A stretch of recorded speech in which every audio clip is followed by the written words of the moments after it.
Hey gang, Whole Height Wiley here. Thanks for tuning in. So today I wanted to talk about embarking on a healing and transformation journey.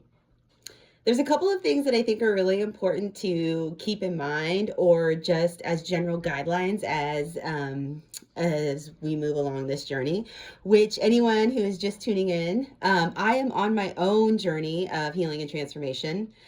This is kind of third installment because we're always learning, growing, healing. And so I am putting myself out there and trying to reach more people and have a bigger impact. Just sharing all the information that I know and about healing and things I've tried, and then just other things working with clients and things that generally I think might be helpful to anyone who is embarking on such a grand adventure. So these are just a couple things that I always sit down and talk with folks about, just something to think about. So the first thing is that the first and primary relationship is always to self.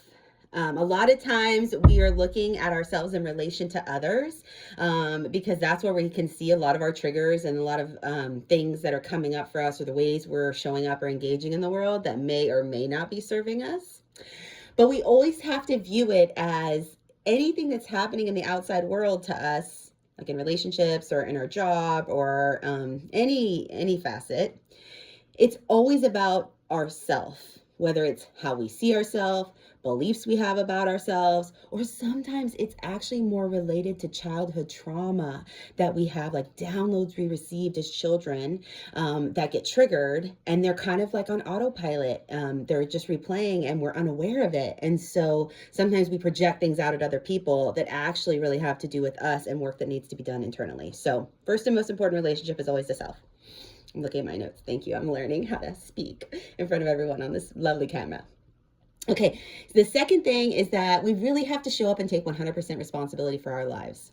Now, I am with you, okay? A lot of us have had trauma, or have had things happen, or things that were 100% not our fault. And sometimes we can see ourselves as victims.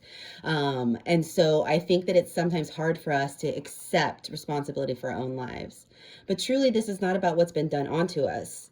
It's about how do we take responsibility and accountability in this moment and move forward in a positive direction, because those things we're holding on to, and those things, the resentments and all the things we're projecting at other people, are actually holding us back.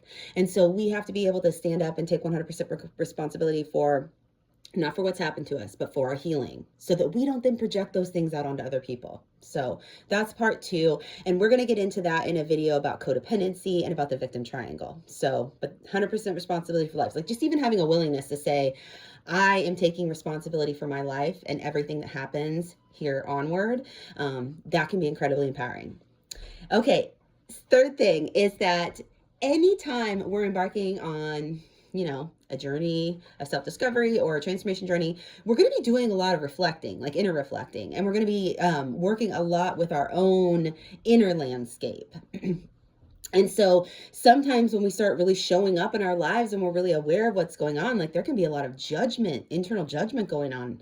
Like that really negative inner critical voice can be very, very loud. And so I always try and remember that anything that I'm like seeing or learning about myself, or things that are happening in the outside world, or just triggers I'm having, or feelings, big feelings I'm having, it's all just feedback. And if we're in the mindset that we're kind of this inner explorer, or that we're somebody who is, exploring our inner world and getting to know ourselves, like you said, if we were in a relationship with like if you're dating somebody or you're in a relationship, you're spending time, you're getting to know them, you're asking good questions, you're having fun together, and like you're bonding. It's the same thing with our relationship to self. Like we have to reacquaint ourselves and get to know all the parts within us, all the things about us. Like in order to really move in a different direction, we kind of have to know baseline where we are. And like I said, it's not about judgment. It's just about being very curious and very observant about what's going on with us currently. And then also we can look to our outside world to see, like, as indications of areas that we may want to address or improve, or start really taking a look at how we're contributing to those dynamics in our lives. So feedback, we kind of remove the judgment and we're more curious. And it's just like, it's kind of like scientists with like data. We're just collecting information that's going to help point us in the right direction and let us know which way we're trending. Okay. And then I think that the fourth piece of this is that when we're embarking on a healing or transformation journey, truly, we are making a commitment to self. Okay. And a lot of us have been chronic self-abandoners. That can be for a number of reasons, and a lot of it has to do with like childhood dynamics and people pleasing or empathic behaviors, or like I said, we can talk about all that. There'll be plenty of videos to come addressing those dynamics. But one of the things that we do is we abandon ourselves, and so we energetically kind of like ping out onto others to see how we can meet their needs, because as children, that's how we got our needs met. Okay, now it can depend. There's different levels of this and different attachment styles that are related to this, but we have to learn to stop self-abandoning. And so in any moments, we always have to like take that breath and like circle back around to us first. Like, how am I feeling? How am I thinking? Like, we really want to be more self-focused, and not be worrying so much about others and making others comfortable, which in a healing journey, the truth is, the true trick is to get comfortable with discomfort. That is the skill set that we have to improve on and we have to keep showing up to. Because anytime we're making any change or any transformation, or we're healing ourselves, the ego is going to throw up all those roadblocks, because anything outside the box is perceived to be dangerous, scary, possibly life-threatening, or like survival oriented. And so that's kind of the like, as we inch closer and closer and closer, if you think of it as like an electric fence around us, as we inch closer, we start feeling the vibration, we start feeling the heat off of it. And so a lot of us, when we get too close, that's when self-sabotaging behaviors kick up, and that's when we really pull away, or we start engaging in behaviors that are exactly opposite of the things that we're saying we want, and we're very confused about why we're doing this. And then we make it about a judgment about ourselves. So just, like I said, this is a commitment to self. And so when we're making that commitment to self, we really have to be willing to show up every single day and do the work. That's the other thing. And I think it's a myth, but a lot of times when we're on a healing or transformation journey, it's like the long game. It really is a long game.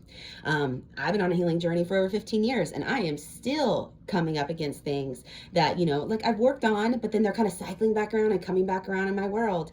And so it's not like you have to think of it in terms of like, oh, this is going to take forever, because my motto always is it's simple. Let it be easy.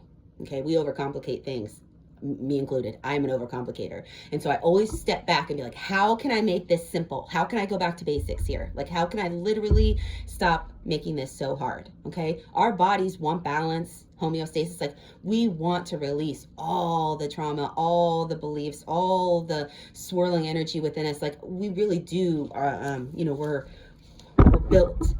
We're built to rebalance. So trust yourself and know that as long as you're showing up and doing the work, that it doesn't have to be hard. We overcomplicate it for ourselves a lot of times. And I know that seems a little bit ambiguous, but it really is about when we find ourselves in those like pattern behaviors of being critical of ourselves, or believing it's not going to work, or believing that we can't be, we're different, and that we can't heal, and that we've been trying forever and nothing is working. Like, those are old pattern stories. And it's like you said, it's the addiction to things that feel familiar to us from childhood. And so like, it's inner part work that needs to be done in order to heal those things. And really it's just awareness and observance, and then showing up and being able to recognize what's happening without, trying to fix it. Okay. So all skill sets we are going to be learning together and practicing, because it is a practice. A lot of these things I teach other people in daily life, and I have done in different areas of my life, but when life gets busy, we kind of start showing up for ourselves, we start letting our, our practices slide, and we start, like when we feel like we're more balanced in our lives, like when we're not in a critical state, sometimes we kind of let life get back in there, and we stop prioritizing the things that helped us get to where we are. So just something to keep in mind is that, it is a commitment. So, if you're here and I know you want real long-term change and transformation and healing. And so, like I said, that's what we do, is we commit to self, because these things weren't ingrained in us overnight. I mean, these are things that have built up over a lifetime for most of us. So we have to start showing up and just doing the work, and then we meet ourselves wherever we are, without judgment, with kindness, with curiosity, and of course, love and compassion. So, okay. And then, I think that the last thing I just wanted to touch on here today, on kind of like this initial ideas around, a transformation and healing journey, is that many times, we get into a mindset of, we want to see results.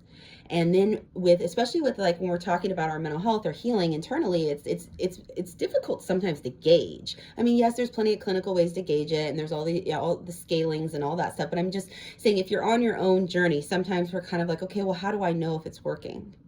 Okay. But I really want to encourage you that it is just as you show up again and again and again. Okay. And I like to track, meaning I journal. I would encourage you to journal. But, we can go back and we can see how, previously we were responding in the present moment, or having big triggers, or having big emotions that we didn't feel like we could manage. And then as we look back, then we learn, we see that we have actually built the capacity to meet ourselves in those times of emotional difficulty, or when we're having triggers, or we're able to, take a step back and get some distance on things. And part of that we'll work on here is reacquainting ourselves with our body. So how do we reduce the momentum and the mental energy, and how do we ground ourselves down into our bodies? Because a lot of times that mental energy, especially when ego is involved, it's false. The thoughts, the beliefs, the stories, it's false. Okay, it's fear. And so a lot of times when we're having a lot of that stuff going on, it's like we gotta lower the volume on that mental energy, and we really have got to ground down, and we've got to get back connected to our body. So I'm so excited that you're here, and I just want to end this video by saying that even me putting myself out here, like getting video out, okay, I was hitting a lot of resistance about being seen. And so I really did some of the practices that I'm going to share with you, because I was having a lot of emotional energy around it. Like, I recorded the videos. I felt good about it. I got it all together. And then after I got it done, when I was getting ready to upload it, I was having all these fear thoughts, all these ego thoughts, fear of judgment, fear of being seen, fear of rejection. Do I know enough? Am I enough? Is this going to be helpful for somebody? Am I just kidding myself? All of those were just coming at me. And so I was like, wow, what a great opportunity for me to really, like you said, embody this work. And so I really did. I showed up for myself, and I did a lot of those embodiment techniques where I sat with myself. And sometimes we just have to kind of like, I'm good and I matter. And I'm sharing this in an intention to help others, truly, as I help myself. So, like I said, it's hard. It's coming up against that electric fence. As we move closer to it, it's like we can feel the heat and we want to run away. But like I said, I was very proud of myself, because I just met myself in that moment where I was, and I just acknowledged those were old stories. And I was able to say, I'm going to feel the fear and I'm going to do it anyway. And here I am. So welcome. If you can relate, if you're midlife, if you're an empath, if you're a highly sensitive person, or you're just somebody who's stuck, you're welcome here. And I think there's stuff that's going to be super valuable to you. And I hope you will engage. I want this to be a community. I want this to be a safe place for all of us to be able to work on this and walk through this journey together, because it's lonely out there sometimes, because we can't always rely on the people in our lives, even if they love us and care about us. When we start to change or evolve, sometimes that feels threatening to others. And so, they want us to keep us in our box. And so they'll kind of like be naysayers, or be, kind of negative in some way, not intentionally, right? It's their own, where they are and what work they need to do, but they're projecting things onto us. So that can be very, very difficult.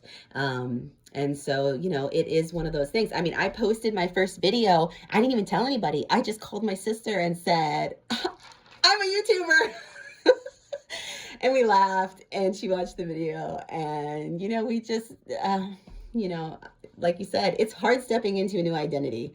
I've been in, like you said, I've worked in mental health and been a therapist and a counselor and all those things, so those roles are comfortable for me. I feel comfortable in those roles because I feel competent in those roles. I'm always learning and always growing. I don't know it all, but I feel comfortable helping people in that capacity. But this is different. And it's amazing because this is really, really, really making me stretch. And so, like I said, I want to help others who also want to stretch and who want to grow. So here we are planting this garden, and we're going to be faithful to it, and we're going to show up, and we're going to water it, and we're going to take care of it, and we're going to give it lots of sun and lots of love, and then we're going to have a beautiful garden when it's all done. So how exciting. All right. Catch you next time.